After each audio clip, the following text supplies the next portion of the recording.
filozof olması da ayrıca tabii takdiri şayan bir özellik. Şimdi efendim biraz evvel Mihir Chakraborty'nin özgeçmişini gördünüz. Onu tekrar koyabilir miyiz arkadaşlar? Evet. E, Bir de Türkçesi var galiba. İkisini beraber Evet hocam. alabilirsin. Yan yana değiller hocam ama şu şekilde istiyorsanız sırayla gösterebilirim ben Tamam, bunu. tamam, tamam. Mihir benim çok eski bir dostum. Matematik, yapay zeka ve mantık gibi konularda son derece ilginç, bilim felsefesi de dahil olmak üzere çalışmaları var. Burada kendisiyle ilgili e, bilgileri göreceksiniz. Jean-Yves de benim yine eski bir dostum. Tanıdığım en faal insanlardan bir tanesi. Girişken, konusuna çok hakim ve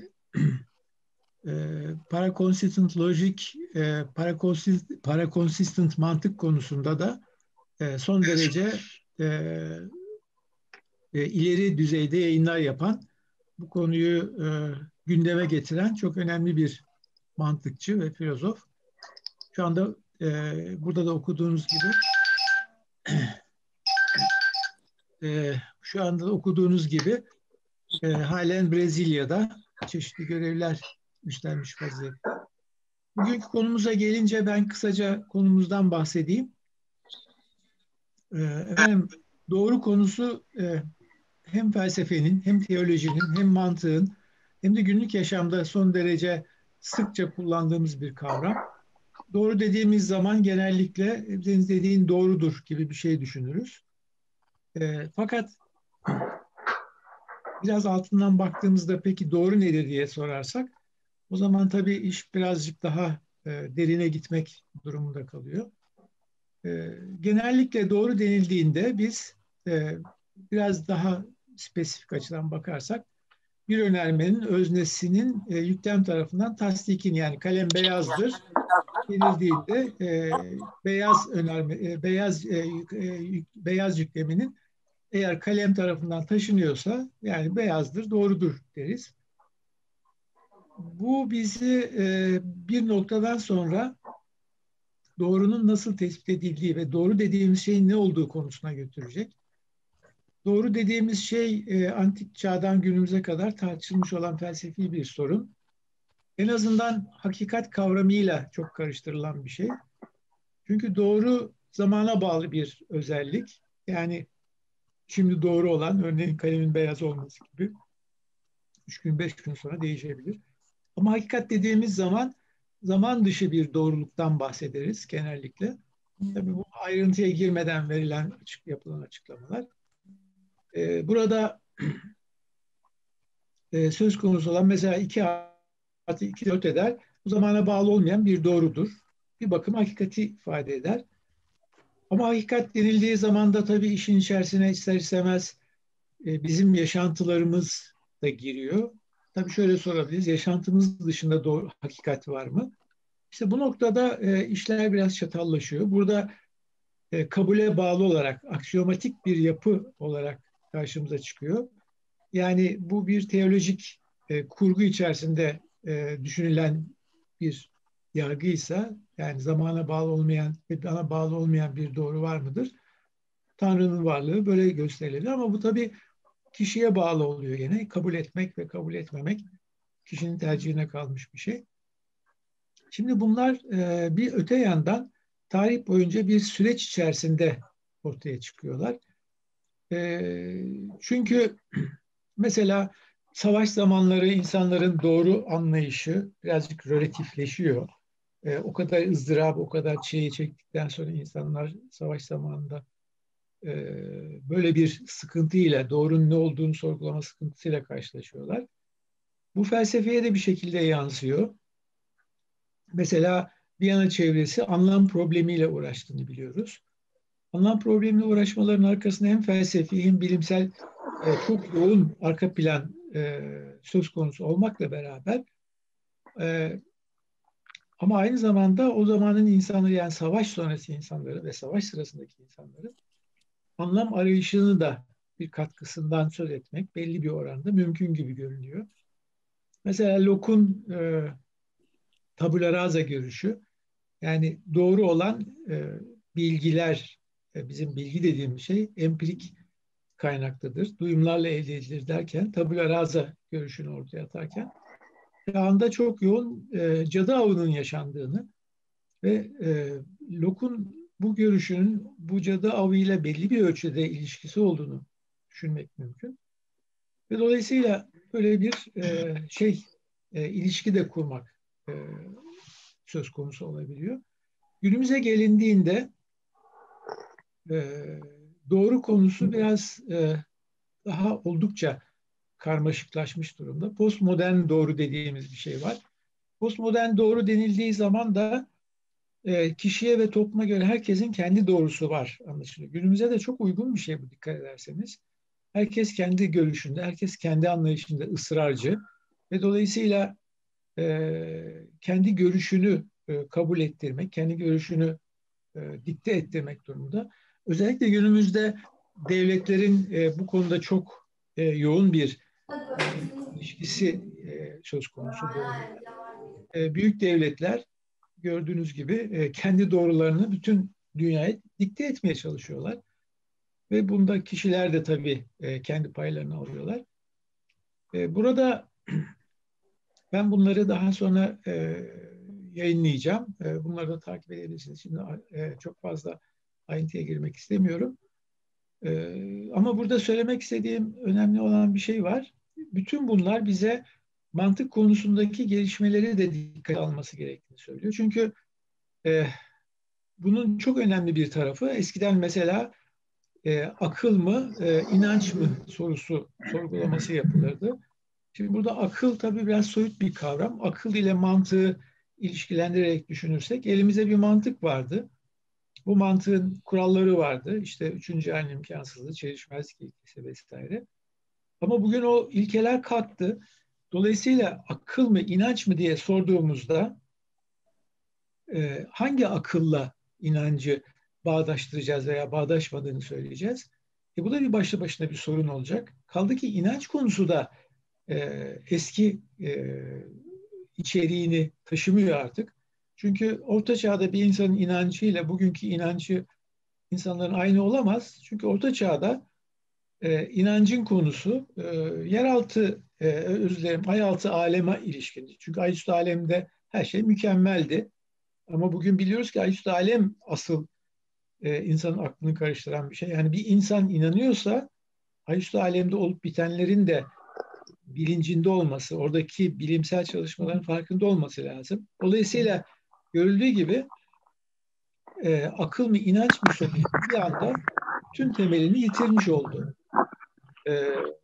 Ve tabii günümüzde ortaya çıkan mantıklar, bunların içerisinde bizim çok işimize yarayan para-consistent, yani tutarlılık ötesi mantık, çok aşırı derecede bizim günlük yaşamımızı ve takım sorunlarımızı yakından ilgilendiren bir alan. Teolojiden günlük yaşama kadar.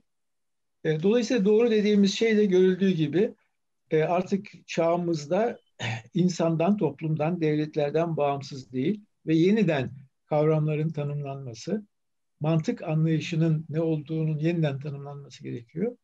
Biz de bu toplantıları yapmak suretiyle sizlerin bu konudaki geleceğe ışık tutan görüşlerinizi felsefeci olarak katkılarınızı umuyoruz, bekliyoruz. Şimdi Mihir Chakraborty'ye sözü vereyim. Dear guest, I would like to introduce you, my dear friend, Professor Mihir Chakraborty. Maybe you'll see on the nedir bu? Screen, his CV. Onu koyabilir miyiz arkadaşlar?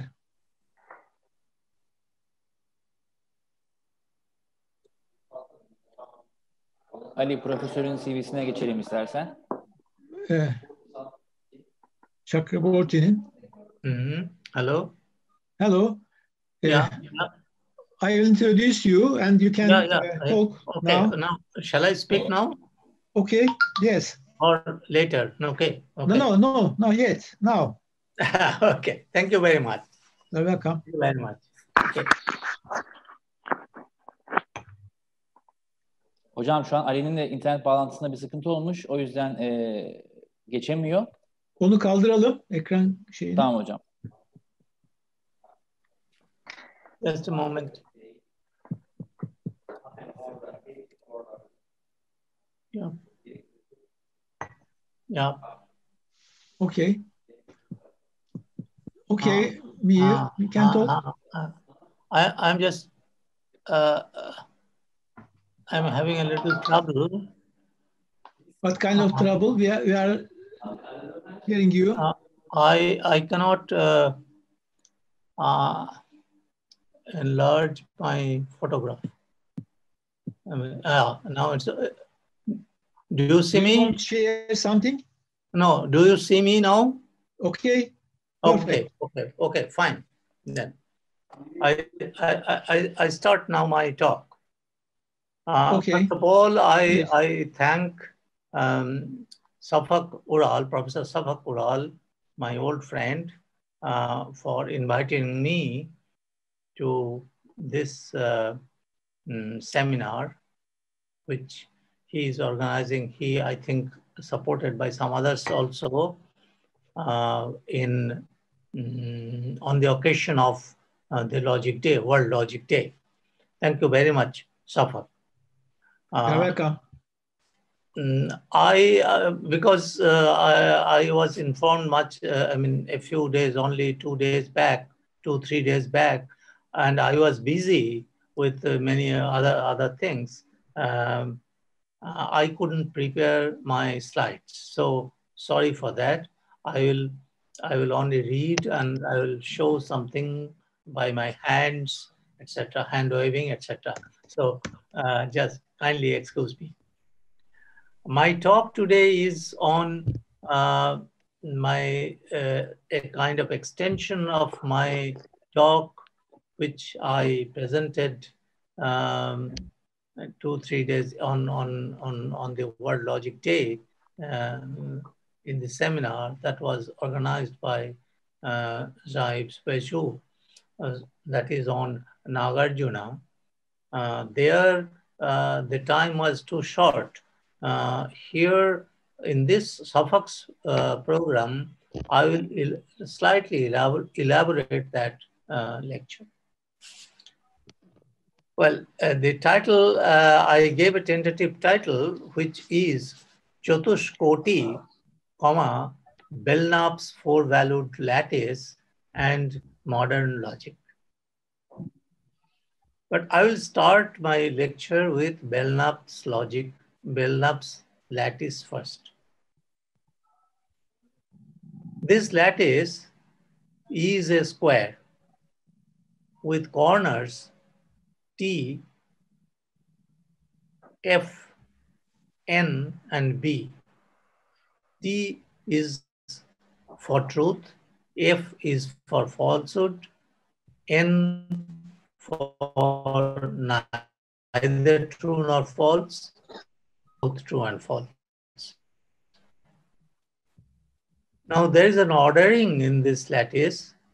The T, that means true, is at the top, F is at the bottom, false is at the bottom, and neither true nor false, N, and both true and false are two non-comparable points. N usually on the left and B on the right. And the ordering, so on above F, F is the lowest, above F are 2 points, N and B, neither and both, and in the next layer, N and B are at the same layer, but not connected, not interconnected. On top is T. So, in fact, you have two paths. One is from F to N and then to T, and the other is from F to B and then to T. So this is the structure of the logic. And that is the ordering. Now this is a 4-element De Morgan lattice. And this is generally denoted by capital M and suffix 4. So it is M4. It is generally called M4. And the ordering... Beings, because culture means humans, and humans means... But does it really though? I mean, they're like prominent countries. Sorry? Don't you hear me? No problem, Mihir. Go on. Okay. This ordering has been called truth ordering by Belknap in 1977. M4, the structure, the algebraic structure M4, generates the variety of De Morgan lattices. I will not enter into the variety, etc. Now, in this structure, we have usually conjunction and disjunction as usual by meet and join of the lattice.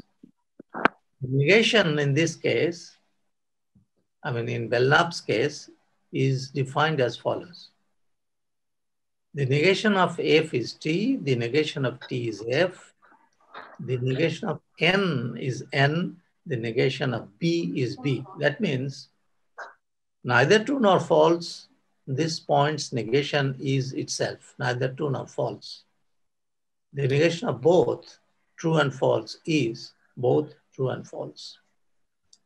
Now, with the help of this algebraic structure, the logic, Belknap's logic, it is famous as 4-valued Belknap logic. It is defined in the following way. Suppose you have a premise set gamma and you have a formula phi. Now from gamma, phi is a logical consequence if and only if there are elements, formulae phi 1, phi 2, phi n in the premise gamma such that for all homomorphisms, that is mappings from the formula set, formula structure to the truth structure, for all homomorphisms H of phi 1 and etc. and H of phi n is less equal to H of phi. This is the general practice in defining fuzzy logic, basically. Not many-valued logic, but fuzzy logic. Now, this logic is called G, is denoted by capital G suffix P. And then some sequent calculus or Hilbert-style system have been developed with this set as the logical structure, with this set as the truth structure. Well, the logic is more, this logic, or more accurately, a close variant of this logic has been developed by Anderson and Belknap in their celebrated thesis, Logic of First Degree Entailment. Well, this much about the Belknap lattice and Belknap logic. I now come to Nagarjuna. Nagarjuna was the great Buddhist master who was often called the second Buddha. His time is sometime around 150 CE. About his life, there are at least 2 versions. One is in Sanskrit language, and the other is in Tibetan. It has a translation in Chinese also. And there are at least two different stories of his life. I am not entering into those stories. I have written short articles on them in my own language, Bengali. His main contribution, main thesis, main book is called Mula Madhyama Karika. Mula Madhyamaka Karika. This is a Sanskrit word. It means fundamental, it can be translated as fundamental verses on the middle way. Madhyama Karika is his thesis, which is sort of, it is called, maybe translated as a middle path, middle way. This book had a profound influence on all subsequent Buddhist thought. According to Madhyamaka, that book, Madhyamaka is a group of Buddhists who follow basically this line, this principle. According to Madhyamaka, all things lack self-nature, and hence all things are empty. That means this is called shunya in Sanskrit. Emptiness is shunyata. This is famous as the doctrine of emptiness. In some form, it was definitely there in Buddha, but it was highlighted by Nagarjuna much later. This doctrine this doctrine of emptiness is called Sunnata-vada. Now, Nagarjuna used that Chatuskoti, sorry, I am not, first time I am uttering this word. Nagarjuna used Chatuskoti and Prasanga in his argument. What is Chatuskoti? Chatuskoti is something like this. I mean, you can recall Belknap's square. T here, F here, N here, B here. Now, in Nagarjuna's literature, Chatuskoti means 4 corners. Koti means corner. Chatush means 4. 4 corners. So what is the principle? Principle is the following. Given an object X and a property P, capital P, to the question if P applies to X, there may be 4 answers according to this principle. One is that yes, P can be applied. No, P cannot be applied. Neither, that means neither P can be applied, nor P cannot be applied, and both means P can be applied as well as P cannot be applied. So if we translate them in our language sentential form, then in other words, the sentence PX may be true, false, neither true nor false, and both true and false. So it is, you see, instead, in place of the two-valuedness, true and either true or false, and now you have 4 possibilities. And the type of questions, I mean, at that time, really, there were very great debate going on among, I mean, with the Nayayikas, I mean, the other schools in Indian thought, and the Buddhist school, and among the Buddhist schools themselves. So what type of questions were raised for which these properties and I mean, what kind of properties were asked? These are as follows. Is the world eternal in time? Is the world eternal in space? Is the soul identical with the body? Does Buddha, that means the enlightened, exist after death? What is the category of nirvana? I think you understand what nirvana is. Nirvana is the last phase of enlightenment. So after that, one is not reborn. So what is the category of nirvana? Is it a bhava or abhava? There are two kinds of categories. I mean, in Indian, I mean, classical Indian, old ancient Indian thought, one is bhava category and the other is abhava category. One is presence and the other is absence. Abhava is absence.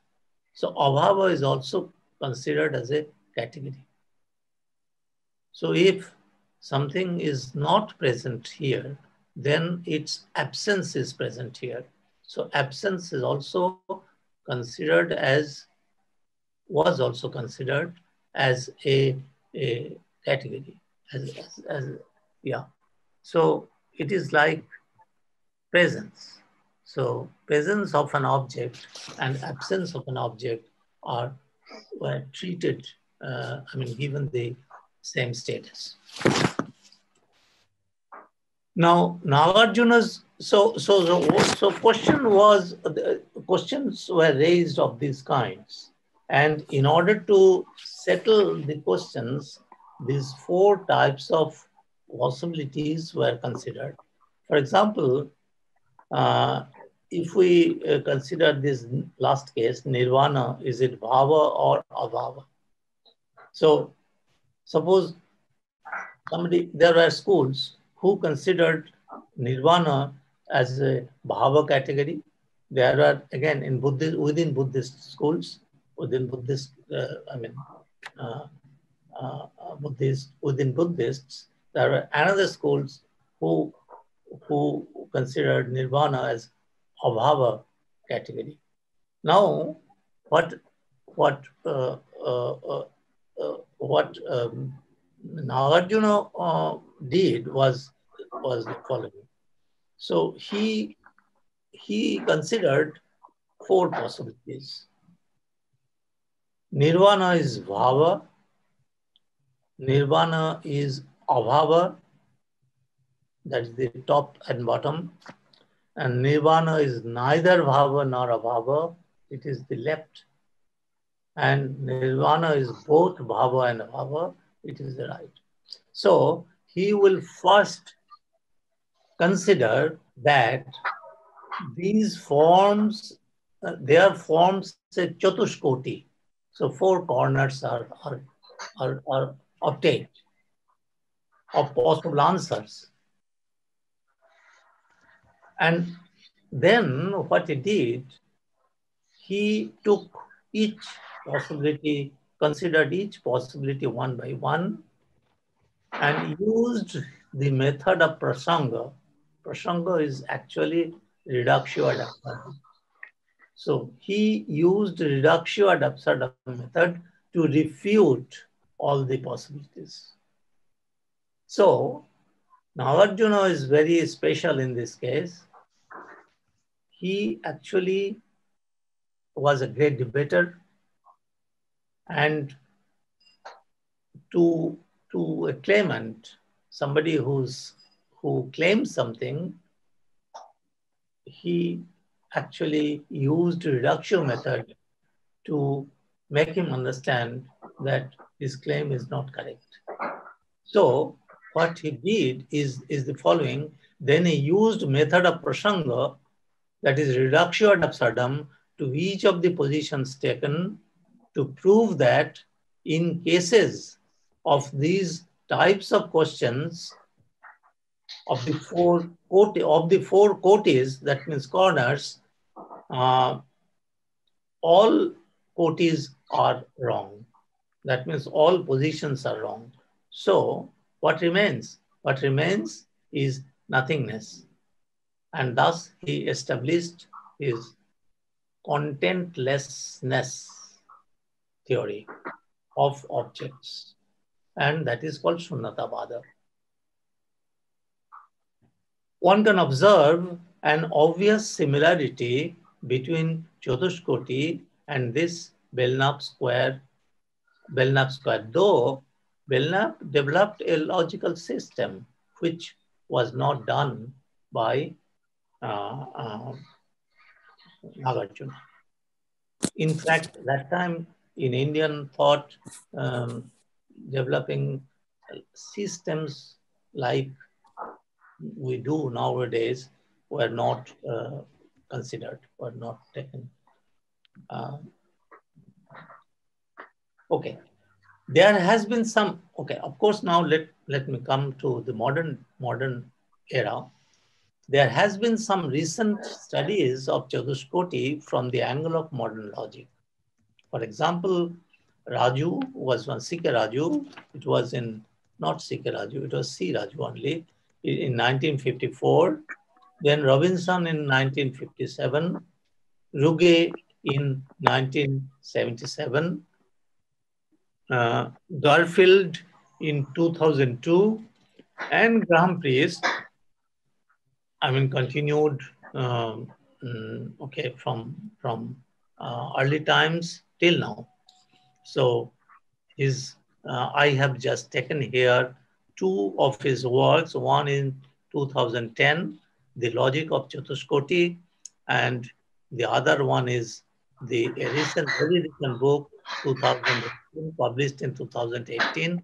It is called The Fifth Corner of Four. It is a book. And the other earlier one was a paper. I consider Priest's work as the most acceptable one from the angle of modern many-valued truth set to develop a logic. In his own language, I quote, Chatushkoti functioned as something like a principle of the excluded fifth. Aristotle held a principle of excluded third.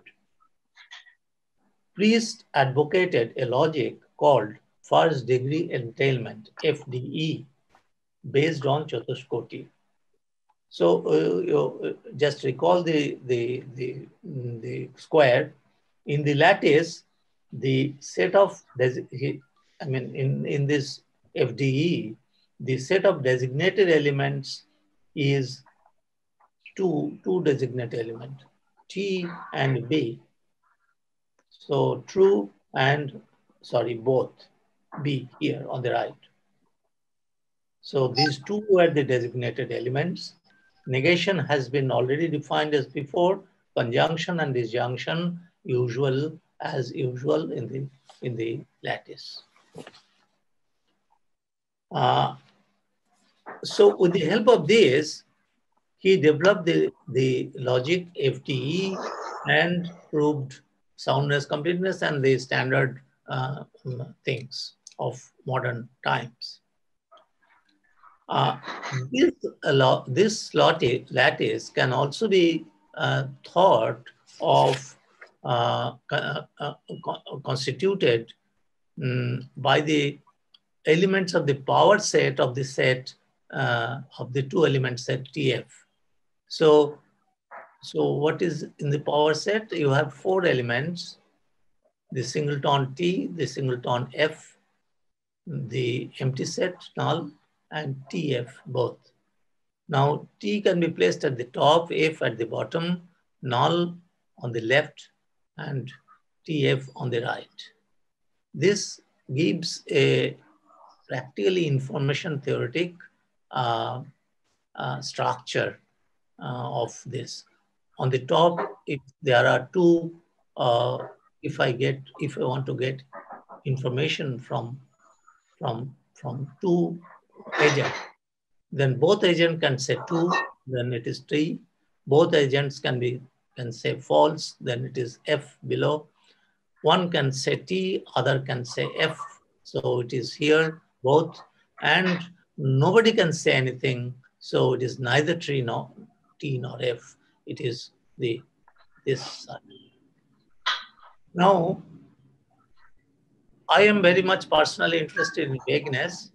I am dealing with this subject for a long time. Now, I consider this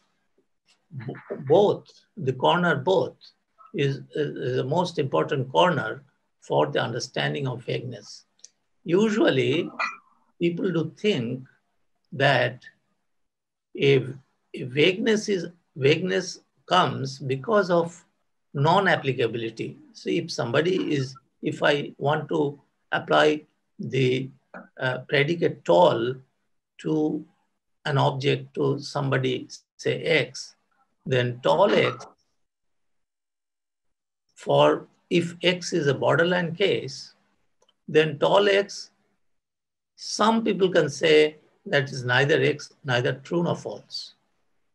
But actually the ambiguity arises because it is both true and false. That means it's partially true and partially false. And so, in my opinion and understanding, for vagueness, the fourth corner, that is both true and false, is very significant. Now, if I end up with something, Nagarjuna was taking the position that none of them are true. None of them actually applies. And thus he arrived at the opinion of Shunyata or emptiness, the principle of doctrine of emptiness. And Graham Priest has considered in this latest book, he has considered a fifth point for emptiness, E, which negates all the other 4. And he has placed this OT, this corner, in the middle of this square here. And considered, as you understand by the title of his book, this he considered as a fifth status. In my opinion, this E should not be inside this square, it should be outside. In what sense?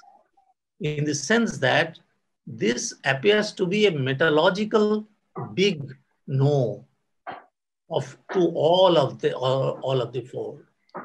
So it is not it is not something of the same level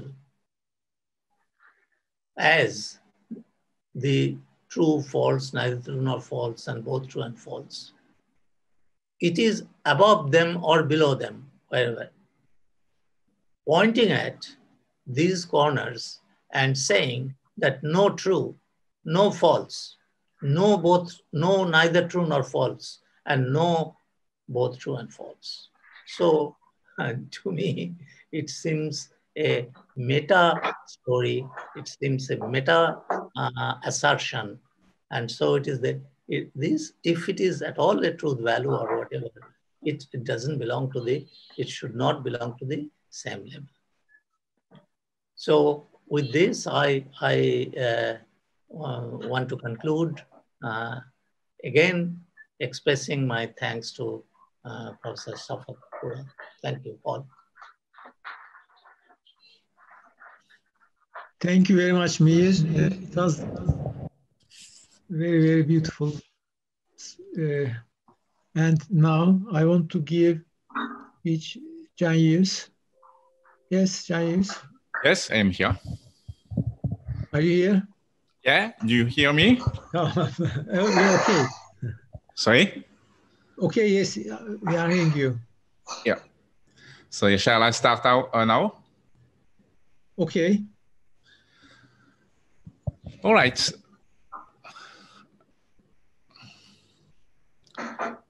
Do you want to use any slide? No, I will not use. I will not use any slide. No. Okay. Okay. So my talk today is about the World Logic Day. I would like to say some.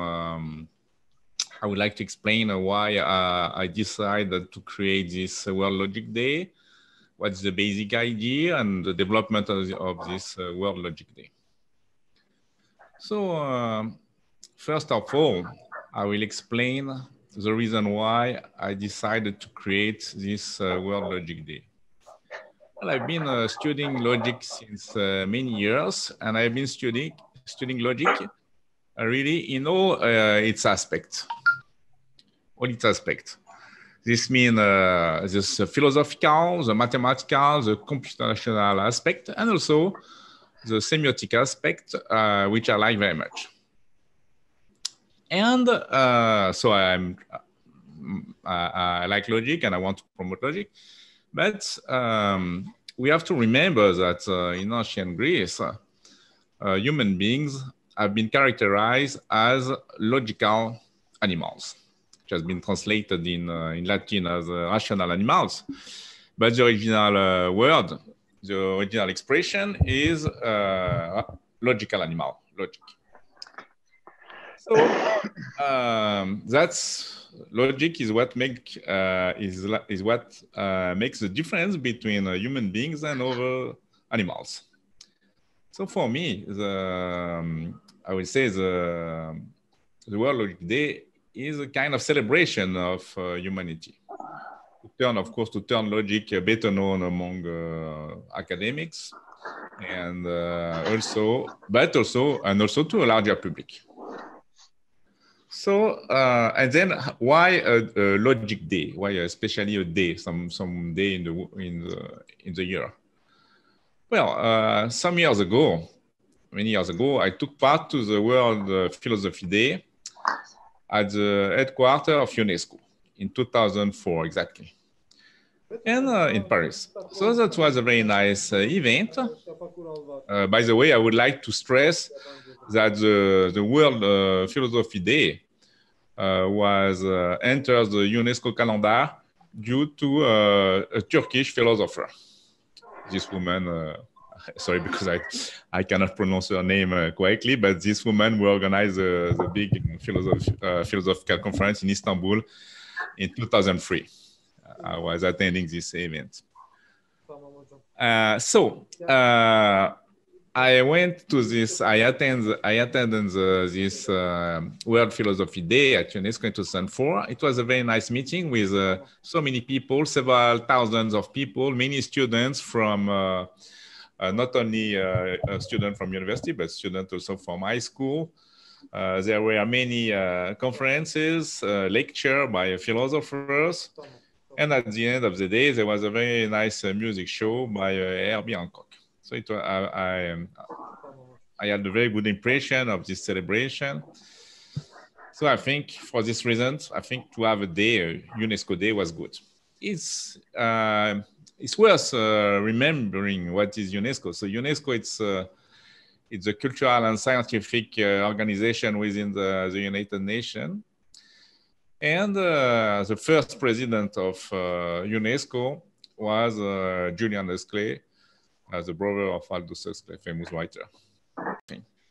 And fortunately, we succeeded to organize 60 celebrations in the world. There was one in Istanbul. Then after that, and in many countries in the world, I mean, in Poland, Hungary, Croatia, India, United States, and so on. And after that, the next step was to submit the project to UNESCO. So to do that, I wrote a paper, which is a kind of report about all this celebration. And this paper explains I explain why it is important to have this World Heritage Day in the calendar of UNESCO. After writing this paper, I sent this paper, this report, to many colleagues in the world, asking them to write some letters of support for having this day in the calendar of UNESCO. Okay, so I received at least 100 letters by very famous logicians and president of organization of logic, including from Turkey. And then in April 2019, I went to UNESCO in Paris to meet the Brazilian ambassador of UNESCO. Why the Brazilian ambassador of UNESCO? Because this kind of proposal has to be carried out by a country. And since I am originally from Switzerland, but I was working since many years in Brazil, and at the time I was the president of the Academy of Philosophy of Brazilian Academy of Philosophy. So that's why I talked to the Brazilian ambassador at UNESCO. And she liked it very much. She liked very much. It was a woman. She liked very much the idea because she liked very much artificial intelligence.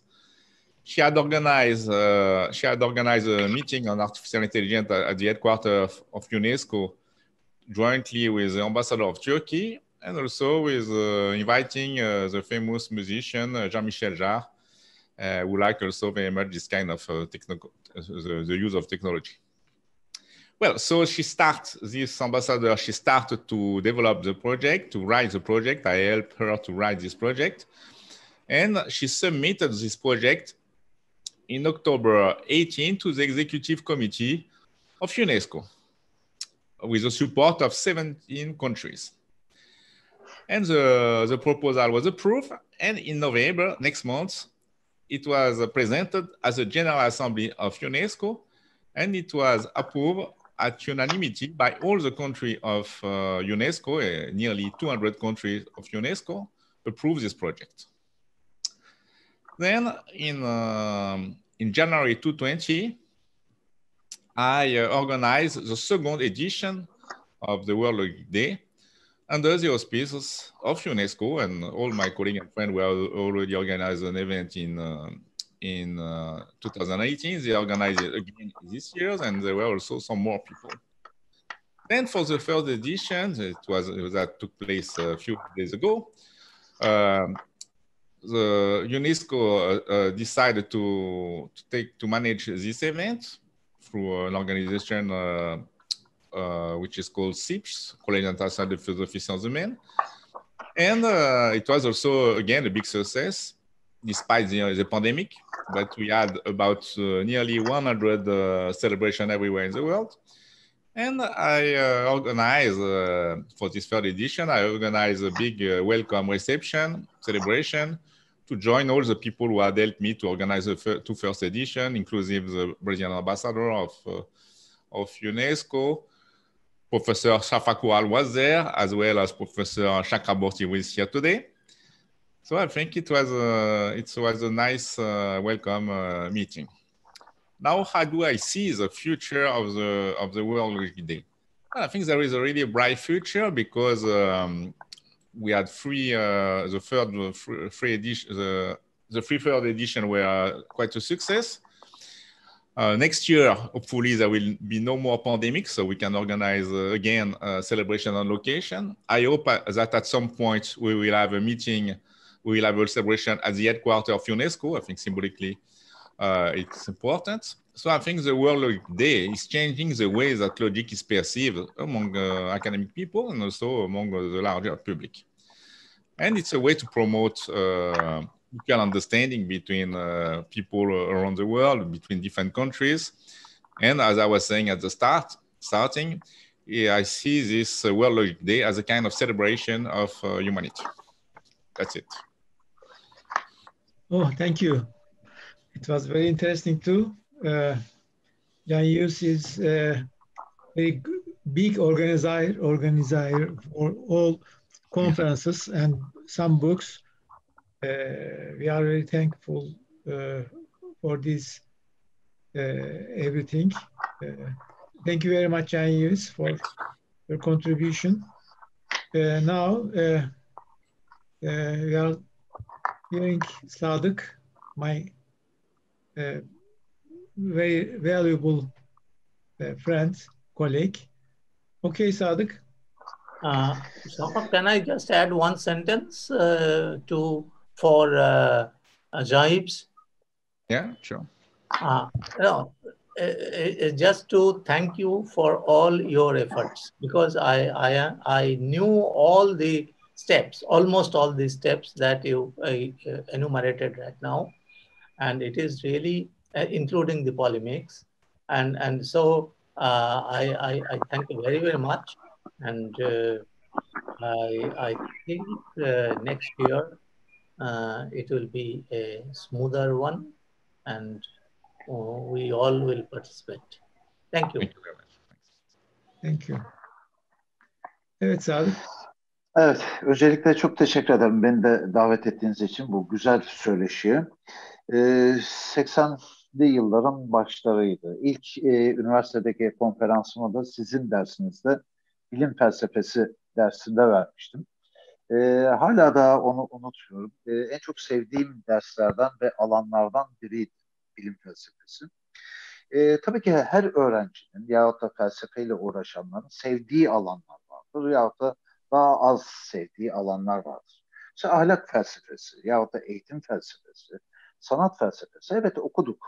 Gerekli özeni gösterdik ama çok da ilgimi çeken alanlar değildi felsefede okurken.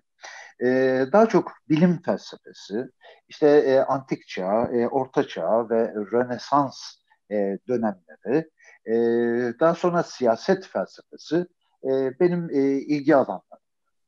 Yüksek lisansı yaparken de zaten ütopik devlet görüşleri, yani bu konuda yoğunlaşmıştım. Şimdi değerli hocam dün aradığı zaman bu konferansla ilgili doğru kavramını konuşacağımızı söyledi. Az önce de söylediğim gibi benim ilgi alanımın dışında bir alan esasında. Ancak şu var, tabula rasa değiliz. Hani o dönemden kalma bir takım bilgilerimiz, şeylerimiz var. Hiçbir zaman bundan kaçınmadım. Çünkü felsefe, mantık, neyi nasıl öğreneceğini, neyi nasıl ulaşacağını ve nasıl bunu değerlendireceğini öğreten bir disiplin. O bilgimiz, o görgümüz olduğu için üzerine rahatlıkla koyabildim ve bundan da kaçınmadım kendi ilgi alanımın dışında olmasına rağmen. Şimdi doğru ne? Bunun felsefi şeylerini, süreç içerisindeki şeylerini anlatmayacağım. Yani bununla ilgili çeşitli görüşler, şeyler, kavramlar var. Ancak geldiğimiz noktada şöyle bir sorun var. Şimdi bütün bilimlerin anası olan felsefe bir müddet sonra bilimin hizmetçisi olmaya başladı. İşte Rönesans'la birlikte bilimin hizmetçisi, Minerva'nın baykuşu alacakaranlıkta ötmeye başladı. Fakat ilerleyen süreçte bilim teknolojinin hizmetçisi olmaya başladı ve felsefe hem bilimin daha sonra da teknolojinin hizmetçisi olmaya başladı ve alacakaranlıkta ötmeye başladı. Şimdi geldiğimiz noktada bilim ve teknoloji, daha sonra bilimin uygulama alanı olan teknoloji çok hızlı gelişmeye başladı. Ve insanoğlu kendine ve doğaya karşı yabancılaşmaya başladı. Daha sonra beraberinde mutsuzluğu getirmeye başladı ve ortada değerli hocamın konuşmanın bu seminerin başında söylediği gibi herkesin doğrusu, her toplumun doğrusu, her devletin doğrusu birbirinden farklı olmaya başladı. 1750 yıllarına gittiğimizde her ne kadar Jean-Jacques Rousseau sonradan itiraf ettiyse de şunu söyledi. Bu yazdığım işte Dijon Akademisi'nin açtığı 1749'daki yarışmada işte bilimin, sanatın ve teknolojinin gelişmesi ahlakı ve insanoğlunu nasıl etkiler? Yani ne gibi sonuçlar ortaya doğurur? Birçok kişi olumlu görüş bildirmiştir. Bir tek Jean-Jacques Rousseau tamamen bunların dışında ters bir şeyle yaklaşıyor konuya. İşte bilimin, sanatın, teknolojinin gelişmesi, ahlakın çöküşüne, insanların mutsuzluğuna ve insanın özünden kopup işte doğal durumunu arayacağı sonucuna ulaşıyor. Sonra her ne kadar şunu dese de bu görüşüm benim en zayıf halkam.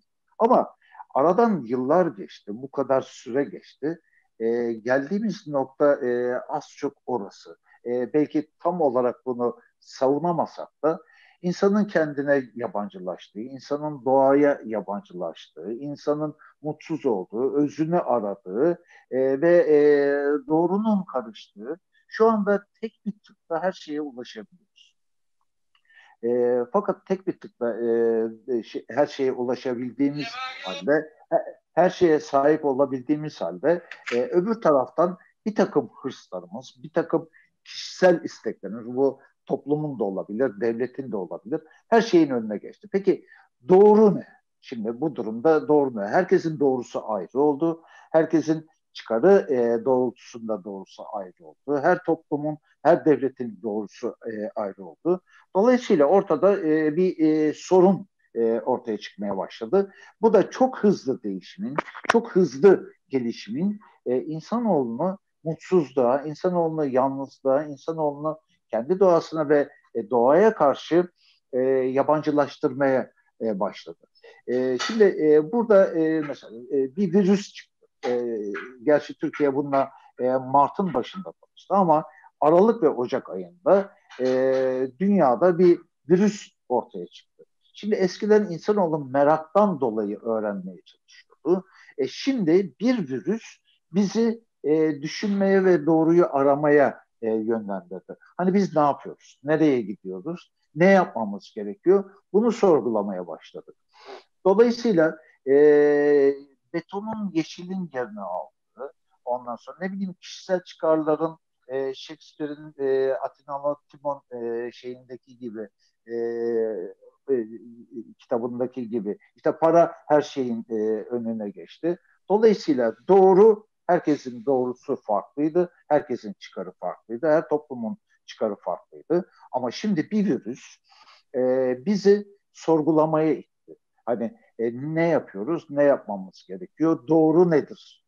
Çünkü bu aşamaya kadar hani sandığımız şeyler doğru değilmiş. Çünkü hani bir doğrunun olabilmesi için öznenin ve şeyin olması lazım, subjenin olması lazım. Ama burada biz tamamıyla kendi çıkarlarımızı ön planda tuttuk. Şimdi aynı şeyi mesela Machiavelli'nin amacı ulaşmak için Prens'te söylediği gibi her yol mubahtır. Dolayısıyla o mubah herkesin doğrusu olmaya başladı. Fakat bu gelişmeler, bu çıkarlar insanoğlunun bir bakıma sonunu da getirmeye başladı. Şimdi bu virüsle işte adı Covid-19, daha sonra Covid-20 olacak, daha sonra Covid-21 olacak, bir şey olacak. Yani sürekli olarak işte bu teknolojideki, bilimdeki gelişmelerin farklı yönlerde değerlendirilmesi, farklı doğrular olarak kavranması bir takım sıkıntıları, sorunları ortaya çıkartmaya başladı. Dolayısıyla insanoğlu doğasından ve doğadan uzaklaştı. Doğru kavrama karıştı. Herkesin doğrusu kendine göre farklı yorumlanmaya çalıştı. Şimdi burada insanoğlu tekrar düşünmeye başladı ve doğruyu aramaya başladı ve ne yapmamız gerektiğini düşünmeye başladı. Burada işte felsefe veya mantık her neyse tekrar devreye girmesi gerekiyor. Ondan sonra. Benim ilk etapta söyleyeceklerim bunlar değerli hocam. Dolayısıyla hani bizim felsefe olarak ya da mantık olarak tekrar bu şeyleri gündeme getirip insanoğlunun yani özünü anlaması, doğruyu kavraması ve toplumsal sözleşmeyi, toplumsal doğruyu tabii ki dönemlere göre, çağlara göre bunlar değişir ama bulunduğumuz konum itibariyle devletleri aşan, ondan sonra toplumları aşan, bireyi aşan bir sözleşmenin en azından tekrar böyle bir şeye ihtiyaç duydu. Felsefe tamam olayların yorumlayıcısı oldu. Ama öyle bir noktaya geldi ki olaylar ve teknoloji ve bilim aldı başını gidiyor. Felsefe artık bunları yakalamaya çalışıyor. Felsefe bunların çok gerisinde kaldı. Evet, buna ihtiyacımız var. Bunsuz olmuyor tabii ki ondan sonra ama aradaki fark insanoğlunun gerek bunları yorumlamasında, gerek bunlara ulaşmasında, erişmesinde aradaki fark çok fazla açıldı. Fark açıldığı zaman da işte bir yandan mutsuzluk, bir yandan yıkım ortaya geldi. Dolayısıyla burada bizim felsefe olarak, toplum olarak, bilim olarak, teknoloji olarak herkesin tekrar toparlanıp bir ortak bildirge, ortak doğru, dönemsel, tabii ki değişebilir. İleride bu farklı yorumlanabilir ama böyle bir şeye ihtiyaç olduğu aşikar. Şu olacak, bundan geri dönüş var mı? Bundan geri dönüş yok artık. Yani Jean-Jacques Rousseau da aynı şeyi söylüyor. Yani sadece süreç uzatılabilir. Peki eskiye dönüş bu mümkün değil. Dolayısıyla insanoğlunun hani merak tabii ki gelişmenin en önemli faktörüydü, itici faktörüydü. Önce doğa olayları, ondan sonra insanın merakı, ondan sonra fakat geldiğimiz noktada artık aradaki merak ve üretilen arasındaki fark açıldı. İnsanoğlu arkada kaldı. Esiri oldu bir takım şeylerin. Benim genel değerlendirmem doğruyla ilgili bu şekilde değerli. Sevgili Sadık, çok teşekkür ediyorum bu güzel sunum için. Gazeteci, yapımcı tarafının yanı sıra felsefeci tarafının hala ağır bastığını görüyorum memnuniyetle yorumlarınla beraber. Sorusu olan var mı acaba? Do you have any question for speakers?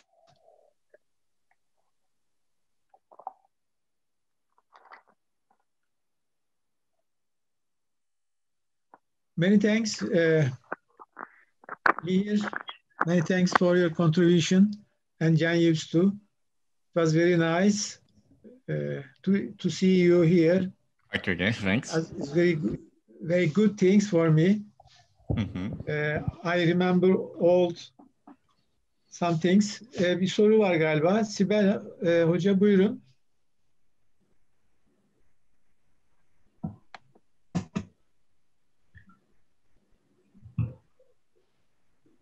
Peki Sibel teşekkür ediyorlar. Sibel says very many thanks for your contribution. The audience says to you. Jean-Yves and Mihir. There are any question or contribution?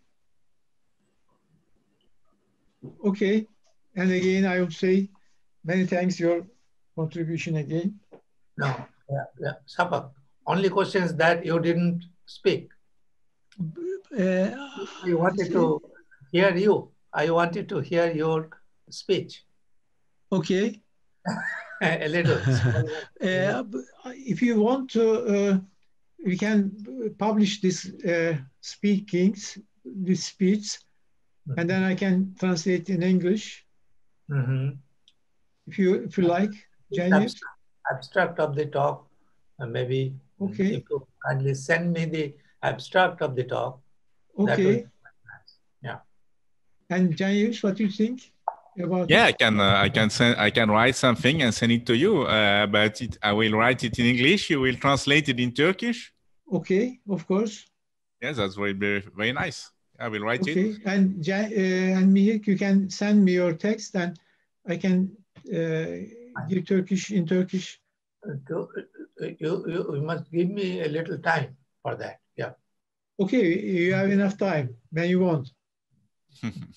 Okay, that's fine. And Sadık, you can also translate in English if you like, and then we can publish all of them together. Şimdi yani bu felsefi olarak bunları açıklayacak düzeyde İngilizcem yok açıkçası. Yani güncel olayları rahatlıkla takip edebilirim ama bunları hani felsefi birisine çevirtirsin veya ben yardımcı olurum. Tabii. Yani yazılı olarak sonradan çevirebilirim. Ondan sonra sorun değil. Evet. The other contributor, the other my colleague, we write in Turkish and in English. Together we can publish all speeches. Okay? Very good. In English, two languages, by English and Turkish together. Yeah, I think that's fine. Okay. Thank you again. Thanks. Shafak, can I ask you one question about this? That translation of my article, Einstein and Tagore. You remember that? Yeah, of course. We are waiting for some permission, I think, from the publisher. Okay, from permission from the. Okay. Yeah. Right. Okay. But it's finished. It's finished. Its translation in Turkish is finished now. Jean-Yves doesn't know about it, but no, not yet. I can send him the. Actually, I wrote an article on Tagore and Einstein. Mm-hmm. It was very interesting. It was actually realist versus anti-realist position in science and so on. And Shafak approached me to get it. I mean, if I would like to have it translated in Turkish, I said, of course, I will make it. And kindly has done it. But for that, now perhaps they are waiting for permission from the publisher of that article. Right. That is British publisher. So, yeah, that is for information to everybody here, but including Jean-Yves. So you shouldn't wait for that, but I can send you the article. Okay. Yeah, okay. Good. I will wait for. All right. Thank you. Thank you very much.